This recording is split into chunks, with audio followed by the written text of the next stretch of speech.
Et pour terminer, cette information tout à fait insolite mais très sérieuse, avant de partir à la chasse aux papillons ou asperger votre appartement de bombes insecticides, eh bien vous allez devoir y regarder à 2 fois. Depuis quelques jours en effet, 104 insectes de la région parisienne sont protégés par un décret paru au journal officiel.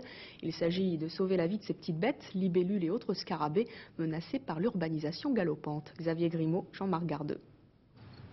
Derrière ces fenêtres se cache peut-être un grand diable, un agrillon mignon ou une cicindelle à labre noir. Ces petites bêtes font partie des 104 espèces d'insectes désormais protégées en Île-de-France. Depuis les années 50, l'agriculture intensive et l'urbanisation font des ravages.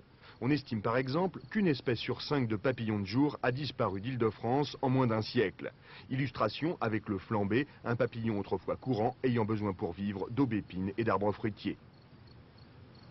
Petit à petit, l'urbanisation a grignoté les friches, les vergers ont plus ou moins disparu, ou alors les propriétaires de vergers se sont mis à traiter, ce qui fait que les chenilles, évidemment, sont mortes par le fait des traitements, et puis là où les friches ont été supprimées, plus de possibilité pour le papillon de se reproduire. Donc petit à petit, il a reculé, et maintenant, en proche banlieue parisienne, le papillon est définitivement éteint. On ne le trouve plus du tout. Pour maintenir la diversité des espèces, il faut donc préserver les milieux naturels.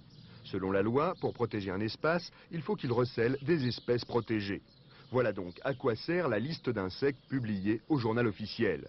Un argument juridique supplémentaire pour les défenseurs de l'environnement contre l'urbanisation tous azimuts.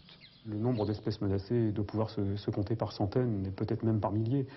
Mais dans la mesure où les 104 espèces qui sont choisies sur cette liste sont représentatives de milieux très menacés en Île-de-France, on peut donc comprendre que par le fait, d'autres espèces non citées nommément dans la liste seront elles-mêmes protégées. La protection des insectes n'est pas seulement une affaire de spécialistes. Ces petites bêtes, rampantes ou volantes, représentent tout de même plus de 80% des êtres vivants de notre planète.